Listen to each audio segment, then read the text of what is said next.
Hi everyone, Adrian from Audio Excellence Canada. Hope you're doing well. So we sold out of most of our Sonetto Sonetto demo products, and we just got a new shipment in, and it occurred to me that I don't think we've ever done an unboxing of the Sonetto V. So we're going to do this.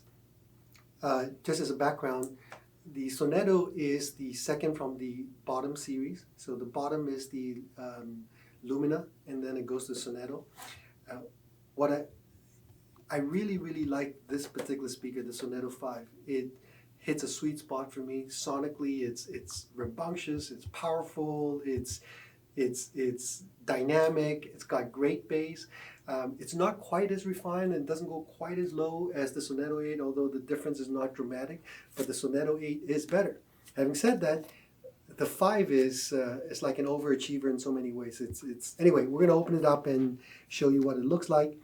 This is in the walnut finish. And for those of you who don't know, Sonus Faber is an Italian company. Everything is handmade and manufactured in Italy. Everything is designed there.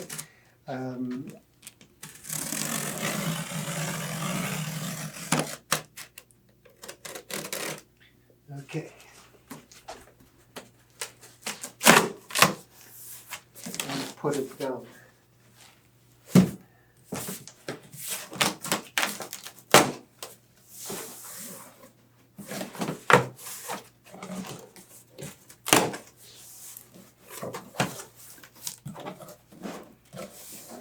Okay, so I guess if you want to take an overview and show what looks inside.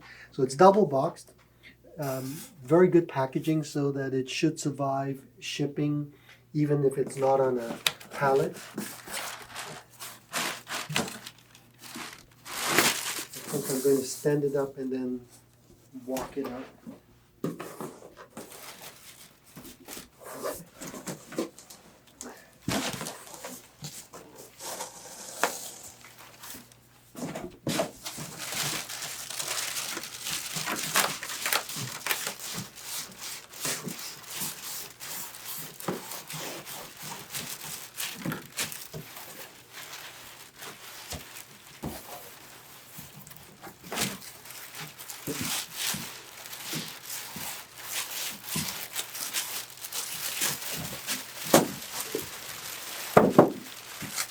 Good luck having to pack these back up later. Okay.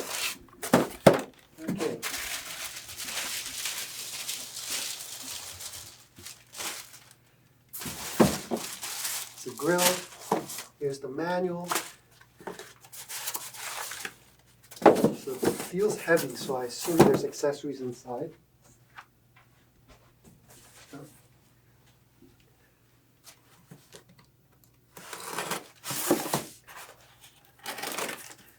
Oh, there we go. So these are the outriggers.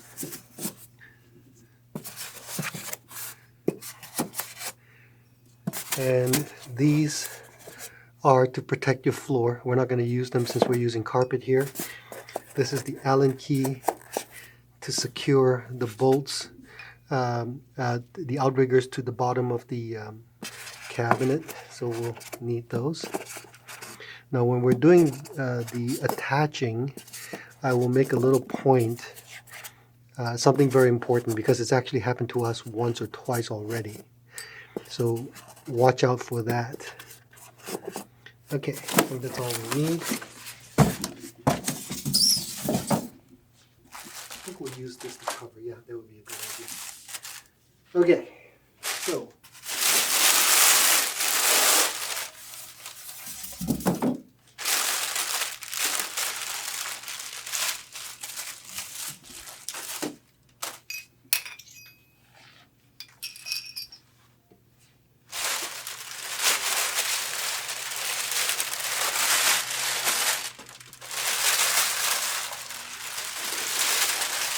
this is the bottom of the speaker, and you'll notice the port exits from the bottom.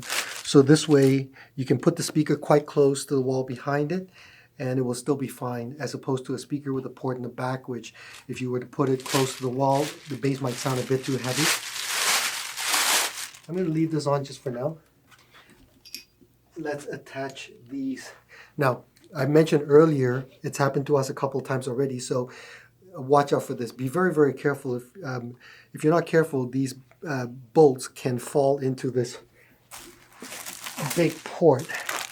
And once it's in there, it's hard to get out without having to remove the driver. So I suggest that you cover the port, and then this won't be an issue. And then what you do is you attach like so.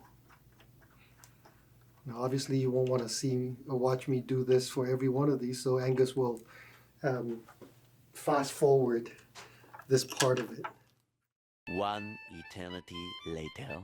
Okay, Angus, come a little bit closer. Let me just show you some of the details and fit and finish of the Sonus Faber. For a lot of companies, when you are attaching the outriggers, if they have them, they just basically screw right into the actual enclosure itself. And the enclosure is oftentimes just made of MDF. Now, MDF, as many of you will know, is basically made of wood byproduct. It's glued together, compressed together. It's easy to shape, easy to cut, relatively inexpensive to make, and which is why a lot of speakers are made using MDF. The problem with MDF is that when you screw something into MDF and then you have to take it out for some reason, if you try to screw it back in again, it will never tighten itself properly. It just loses its structural integrity. And if you look closely, what Sonus Faber has done is they've inserted a thread in there so that we can put these bolts in there and it will secure very, very safely and ensure that there's structural integrity. It won't loosen the outrigger as easily as if this was just screwing right into the MDF itself. Also notice that even though this is the bottom of the speaker, it's also finished in the veneer. A lot of speakers, if this was the bottom or if the back, they won't bother putting the veneer on it. It saves them a few dollars, but not with Sonus Faber. And then if you look at the outrigger itself, this is all machined aluminum. The spikes are beautifully made. I'll just show you. Again, aluminum knurled handle, so it's easy to tighten. Just little details that a lot of other companies wouldn't bother with. And then if you look at the back, this is all metal plating with knurled handles and connectors for the speaker cables. This is upside down, I know, but we'll flip it up later. But again, everything is properly engraved and done in such a way so that the brand and the model comes up very clearly. And when we flip them over again, I'll show you one other thing that you might be impressed with. And then notice that the back is, again, curved. They could have just as easily made this flat. Nobody would really notice, except they wanted to make sure that this is in the form of a lute shape so that, one, they're structurally stronger. Anytime there's an arch in architecture, arch is stronger than a flat surface. Or if you look at a typical rectangular speaker, the corner where two sides meet, that's actually a very weak point, but not in this case. And the other advantage of having this kind of compound curve surface is that internal reflections are not sympathetic or not as easy to reflect. So the sound comes off the back of the woofer, it hits all these different surfaces and they're curved, they don't just reflect back so easily. And again, that helps with the sound quality. So even though they sell for very similar money as a lot of the competition, if not most of the competition, yet you get all these tiny little details, spectacular build quality, and beautiful engineering that belies what it sells for. All right, we'll continue. One eternity later. Okay, so we've attached the outriggers, as you can see. Now, it comes with a piece of a plastic cover as well as this material, which is very soft to protect the actual finish itself. And this is what the speaker looks like. So, you got two woofers, one mid-range, one tweeter, and Angus, you can come a little bit closer. Let me give you the details of the speaker. So, It's a three-way bottom ported, 1-inch silk dome tweeter with Sonus Faber's patented damped apex dome, which we'll go into in a bit. 6-inch custom-made driver, custom designed, custom-made driver using cellulose pulp, and other natural fibers. 2 8-inch aluminum cone alloy cone woofers. The speaker is 90 dB sensitivity, 4 ohm rated, 38 hertz to 25 kilohertz. Size-wise, 1072 millimeters high, 258 millimeters wide, and 409 millimeters deep, or 42 inches high, 10 inches wide, and 16 inches deep.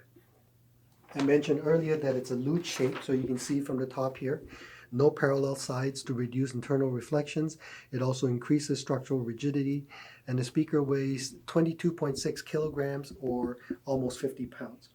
A couple of things to note in terms of the fit and finish. I mentioned earlier the back, all finished in walnut. The bottom, all finished in walnut. Notice that the curves are beautifully done. And then you look at the top. This is a beautiful piece of leather stitched with the Sonus Faber logo. Just very classy. And then one last thing in terms of detail. Again, this is something that they don't need to do, but the company takes tremendous pride in what they do. Notice that there's a metal plaque here again, and see how it says serial number 1430, made in Italy. The vast majority of speakers, if it's a serial number, it's typically a piece of paper stuck to the back, and somebody writes a serial number or it's printed. Nobody would care. I mean, literally, nobody would care. And yet, here's a beautiful piece of metal that is custom made and fixed to the back of the speaker. You wouldn't have noticed it. Most people would not have noticed it if I didn't point this out. Just little touches of detail that go a long way towards the ownership experience of Sonus Faber. And what I can tell you is this. These little details that nobody knows, nobody pays attention, and yet they take so much pride and care in making, goes a long way towards explaining why I like these speakers so much, why our clients love the sound of the speakers so much, because it's one of the most visible things that you will see when you take it home. You're going to see it all the time. When you play music, sound ultimately has to come out of the speakers, and they are truly a feast for the eyes as well as for the heart. I truly love what they do. So anyway, that's Sonus Faber. And then magnetic grills. Oh, one other thing. Look at this. A typical grill is just a piece of rectangle or whatever it is, and it just, if it's magnetic, it just sticks on like that. But notice this one. They've taken the trouble of making this indent, this cutout, so that when it goes on, you can see a tiny little sliver of metal that says Sonus Faber. Very, very classy indeed. Again, they could have saved money, made this go right across and just stuck this right there at the bottom, but they didn't. They wanted to show their manufacturing prowess, their talents, and the fact that this matters to them. Okay, so again, this is walnut, available in piano black, walnut, wenge, and I believe in white matte as well. So if you have interest, if you want to know more about Sonus Faber, drop us a line, email us, comments below. If you've heard them, by all means comment. Otherwise, as I say, you're more than welcome to drop us a line, and we'll help you any way we can. Thanks for watching. We'll talk to you again. Bye-bye.